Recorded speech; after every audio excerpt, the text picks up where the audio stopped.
ఒక చిన్న విజ్ఞప్తి, సినిమా చూసినప్పుడు మీరందరూ చాలా కష్టపడి సినిమాని చేసాం. సినిమాలో మీ అందరికీ తెలియని ట్విస్ట్లు చాలా ఉన్నాయి. ఆ ట్విస్ట్లని మాత్రం బయటికి పెట్టకండి దయచేసి. అందరినీ ఒకటే మాట, సినిమాలో సీక్రెట్ అనేది ఎంతో కాలం ఆగదు, ఒక మార్నింగ్ షోతోనే అంత బయటకు వస్తుంది.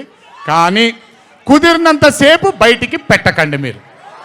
మీరు కానివ్వండి, మిగతా వాళ్ళు కానివ్వండి, వాళ్ళందరికీ నేను విజ్ఞప్తి చేసుకుంటున్నాను, దయచేసి ఈ సినిమాని ఎంజాయ్ చేయండి.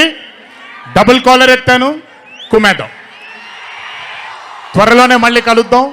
మరి వంశీ దయదలిస్తే సక్సెస్ మీట్లో మళ్ళీ కలుద్దాం. మనం వార్ 2 సక్సెస్ మీట్కి డాన్సులు అద్దరిపోయాయి, ఫైట్లు అద్దరిపోయాయి. మీకు కావాల్సినంత మసాలా ఉంటుంది, ఎంజాయ్ చేయండి. ఇది హిందీ చిత్రమే కాదు, ఇది తెలుగు చిత్రం కూడా.